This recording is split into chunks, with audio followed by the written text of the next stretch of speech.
La majorité des gens imaginent que pour investir efficacement, il faut forcément de grandes compétences en finance ou au minimum dédier beaucoup de temps à l'apprentissage de l'investissement. Seulement, la finance est l'un des rares domaines dans lequel la stratégie la plus efficace est également la plus simple, à tel point que certains des meilleurs gérants du monde considèrent qu'on pourrait écrire sur la surface d'une carte postale l'intégralité des informations dont aurait besoin un investisseur débutant pour investir de manière ultra efficace et obtenir de très bons rendements. Aujourd'hui, ce qu'on va essayer de faire, c'est d'écrire cette carte postale en synthétisant les conseils de trois des meilleurs gérants du monde, en l'occurrence Warren Buffett, Peter Lynch et Charlie Munger. Le premier conseil qu'on va avoir, c'est de ne même pas essayer de prévoir la macroéconomie. Le prix des actions et des indices va être influencé par deux catégories de facteurs différents. Tout d'abord, on va voir les facteurs macroéconomiques, par exemple, est-ce que les taux d'intérêt montent, est-ce que l'économie mondiale va bien, est-ce que la croissance est bonne, ce genre de choses. On pourrait également inclure dans cette catégorie les événements ponctuels, comme par exemple les pandémies mondiales ou les guerres. Et la deuxième catégorie de facteurs, ça va être les facteurs internes à une entreprise. Par exemple, quand l'entreprise Meta va avoir de très bons résultats, eh bien, elle va monter très fort. Et à l'inverse, si une entreprise, par exemple Orpea, a des difficultés à une échelle interne ou a par exemple un scandale qui va éclater autour d'elle, ça va être dans une autre catégorie de facteurs. Ce que nous dit Peter Lynch, c'est de nous concentrer exclusivement sur la deuxième catégorie, puisque la première catégorie est complètement impossible à anticiper. Il se considère lui-même, malgré qu'il soit l'un des meilleurs gérants du monde, complètement incapable de prédire quand va arriver une crise économique ou comment vont évoluer les taux d'intérêt sur la prochaine année par exemple. Il déclare par exemple que si vous passez 1 heure par an à vous intéresser à la macroéconomie, eh bien vous perdez 1 heure par an. L'autre considération qu'il fait, c'est que les personnes en général vont perdre plus d'argent à essayer d'anticiper des crises économiques ou des mouvements macroéconomiques que s'ils négligeaient complètement cette partie macroéconomique et qu'ils se concentraient exclusivement sur la partie de l'investissement qui est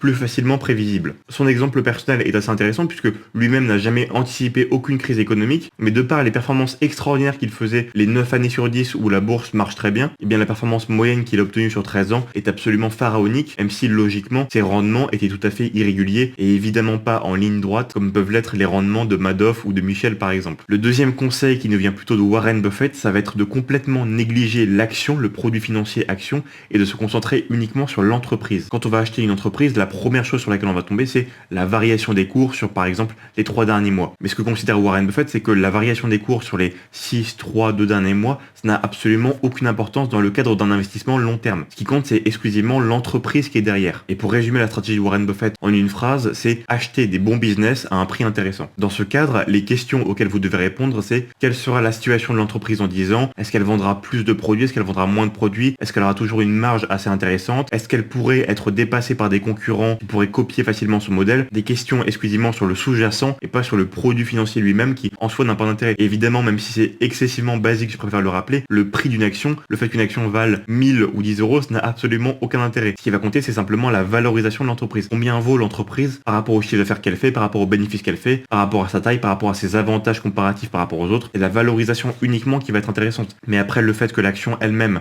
vaille 450 000 euros ou vaille 2 euros comme c'est possible, eh bien ça n'a absolument aucune importance. Pour faire une comparaison, quand vous achetez une maison ou un appartement, vous allez vous concentrer principalement sur la maison elle-même. Est-ce que la maison est bien située? Est-ce qu'elle est grande? Est-ce qu'il n'y a pas par hasard des champignons qui sont en train de ronger les fondations? Mais par contre, la variation du prix sur 15 ans jour par jour, c'est une donnée qui va avoir quasiment aucun intérêt pour vous. Et d'ailleurs, la majorité des gens ne suivent pas le prix de leur appartement au jour le jour, puisque c'est forcément un investissement qu'on fait sur un horizon très long terme. Et donc la variation au jour le jour, comme ça n'a pas beaucoup d'importance. Le troisième conseil, c'est que les bonnes idées d'investissement partent parfois d'idées très simples. Un jour, par hasard, Peter Lynch est rentré dans un magasin de donuts. Et Peter Lynch a trouvé que le service était très bon, que les produits étaient de très bonne qualité, le magasin était rempli et il a trouvé l'ambiance générale très bonne. En rentrant au travail, il s'est intéressé à l'entreprise, il a vérifié un peu les ratios financiers, tout ça, est-ce que l'entreprise était bien stable, et ensuite il a investi assez lourdement sur l'entreprise et ça a été quasiment sa meilleure performance. Sur 13 ans, son prix s'est vu multiplier quasiment par 40 fois, enfin c'était une performance vraiment extraordinaire. Et l'idée de base qui a motivé l'investissement, simplement que Peter Lynch a passé un très bon moment dans un magasin de donuts. Et si lui, qui gérait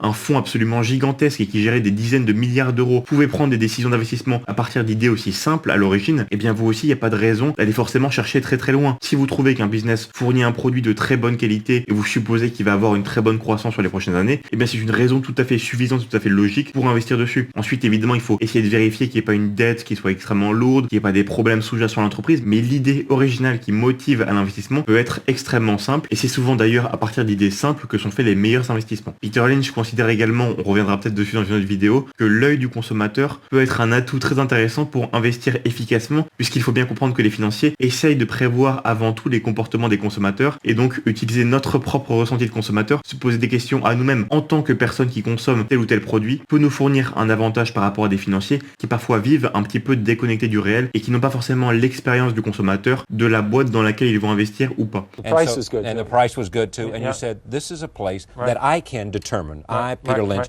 can tell that this is a good product, right? That's right. And if these people are making a good product, then their earnings are going to go up, therefore the stock's going to go up. Right. And that's the kind of decision-making process you ought to go through. Right. Do I have it? You've got it exactly right. Well, I don't think people understand there's a 100% correlation with what happens to a company's earnings over several years and what happens to the stock.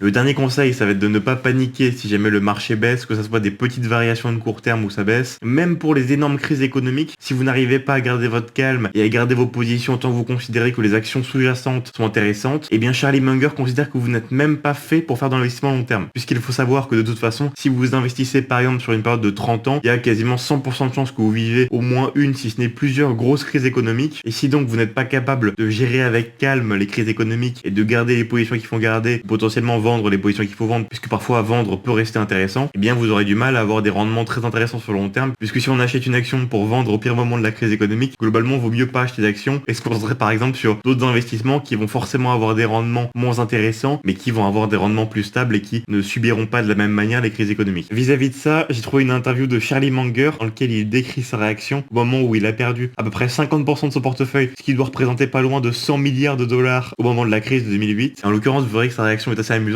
Pour quelqu'un qui a perdu quasiment 100 milliards de dollars, on peut pas dire qu'il soit particulièrement inquiet. How worried are you by the declines in the share price of Berkshire Hathaway, the difficulties the company's in? No? This is the third time that Warren and I have seen our holdings in Berkshire go down top tick to bottom tick by 50%. I think it's in the nature of long-term shareholding with the normal vicissitudes in worldly outcomes and in markets. In fact, you can argue that if you're not willing to react with equanimity to a market price decline of 50% 2 or 3 times a century, you're not fit to be a common shareholder and you deserve the mediocre result you're going to get. Mais ce qui est intéressant, c'est que le temps lui a donné raison, puisque si on prend par exemple sa performance entre 2003 et 2023 sur 20 ans, bien évidemment, il a largement gagné de l'argent. Il a même dû multiplier plusieurs fois le capital qu'il a investi. Et donc effectivement, il a bien fait de ne pas paniquer particulièrement en 2008, puisque s'il avait vendu toutes ses positions, eh bien, il aurait effectivement, là pour le coup, eu des performances qui auraient été pas extraordinaires. Voilà, j'espère que vous avez aimé la vidéo. Si vous avez des questions, vous pouvez les mettre en commentaire. Et à une prochaine fois.